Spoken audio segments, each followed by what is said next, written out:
File 5. Chapter 3. My gentleness and good behaviour had gained so far on the Emperor and his court, and indeed upon the army and people in general, that I began to conceive hopes of getting my liberty in a short time. I took all possible methods to cultivate this favourable disposition. The natives came by degrees to be less apprehensive of any danger from me.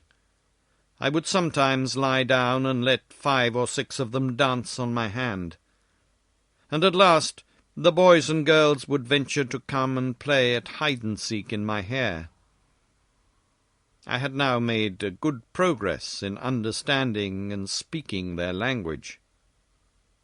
The Emperor had a mind one day to entertain me with several of the country shows, wherein they exceed all nations I have known, both for dexterity and magnificence.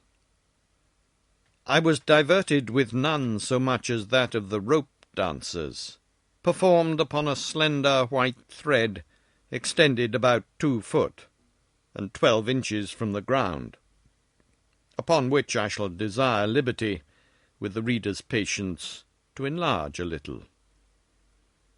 This diversion is only practised by those persons who are candidates for great employments and high favour at court. They are trained in this art from their youth, and are not always of noble birth or liberal education. When a great office is vacant, either by death or disgrace, which often happens, 5 or 6 of those candidates petition the Emperor to entertain his Majesty and the court with a dance on the rope, and whoever jumps the highest without falling succeeds in the office. Very often the chief ministers themselves are commanded to show their skill, and to convince the Emperor that they have not lost their faculty. Flimnap, the treasurer, is allowed to cut a caper on the straight rope, at least an inch higher than any other lord in the whole empire. I have seen him do the somersets several times together upon a trencher fixed on the rope, which is no thicker than a common pack-thread in England. My friend Reldresal, principal secretary for private affairs, is, in my opinion, if I'm not partial, the second after the treasurer. The rest of the great officers are much upon a par. These diversions are often attended with fatal accidents, whereof great numbers are on record. I myself have seen 2 or 3 candidates break a limb. But the danger is much greater when the ministers themselves are commanded to show their dexterity, for by contending to excel themselves and their fellows, they strain so far that there is hardly one of them who hath not received a fall, and some of them 2 or 3. I was assured that a year or 2 before my arrival, Flimnap would have infallibly broke his neck, if one of the king's cushions that accidentally lay on the ground had not weakened the force of his fall.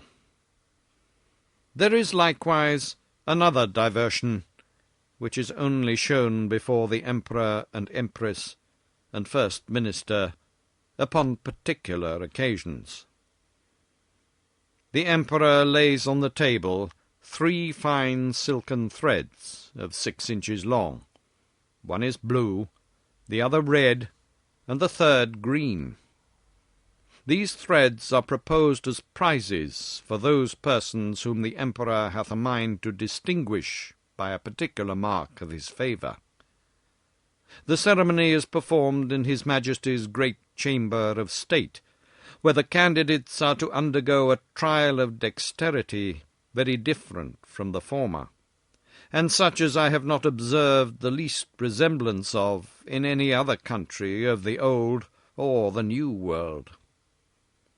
The Emperor holds a stick in his hands, both ends parallel to the horizon, while the candidates, advancing one by one, sometimes leap over the stick, sometimes creep under it backwards and forwards several times, according as the stick is advanced or depressed. Sometimes the emperor holds one end of the stick, and his first minister the other. Sometimes the minister has it entirely to himself. Whoever performs his part with most agility, and holds out the longest in leaping and creeping, is rewarded with the blue-coloured silk. The red is given to the next, and the green to the third, which they all wear girt twice round about the middle. And you see few great persons about this court who are not adorned with one of these girdles. The horses of the army, and those of the royal stables, having been daily led before me, were no longer shy, but would come up to my very feet without starting. The riders would leap them over my hand as I held it on the ground, and one of the emperor's huntsmen, upon a large courser, took my foot, shoe and all, which was indeed a prodigious leap. I had the good fortune to divert the emperor one day after a very extraordinary manner. I desired he would order several sticks of 2 foot high and the thickness of an ordinary cane to be brought me. Whereupon his Majesty commanded the master of his woods to give directions accordingly. And the next morning 6 woodmen arrived with as many carriages, drawn by 8 horses to each. I took 9 of these sticks, and fixing them firmly in the ground in a quadrangular figure, 2 foot and a half square, I took 4 other sticks, and tied them parallel at each corner, about 2 foot from the ground. Then I fastened my handkerchief to the 9 sticks that stood erect, and extended it on all sides till it was tight as the top of a drum, and the 4 parallel sticks, rising about 5 inches higher than the handkerchief, served as ledges on each side. When I had finished my work, I desired the emperor to let a troop of his best horse, 24 in number, come and exercise upon this plain. His Majesty approved of the proposal, and I took them up one by one in my hands, ready mounted and armed, and the proper officers to exercise them.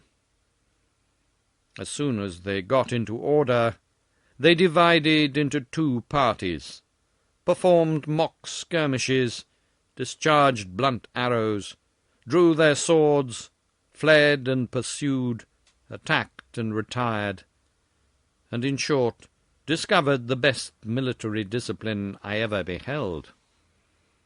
The parallel sticks secured them and their horses from falling over the stage, and the emperor was so much delighted that he ordered this entertainment to be repeated several days, and once was pleased to be lifted up and give the word of command, and with great difficulty persuaded even the empress herself to let me hold her in her close chair within 2 yards of the stage, from whence she was able to take a full view of the whole performance. It was my good fortune that no ill accident happened in these entertainments. Only once a fiery horse that had belonged to one of the captains, pawing with his hoof, struck a hole in my handkerchief, and his foot slipping, he overthrew his rider and himself. But I immediately relieved them both, and covering the hole with one hand, I set down the troop with the other, in the same manner as I took them up. The horse that fell was strained in the left shoulder, but the rider got no hurt, and I repaired my handkerchief as well as I could. However, I would not trust to the strength of it any more in such dangerous enterprises.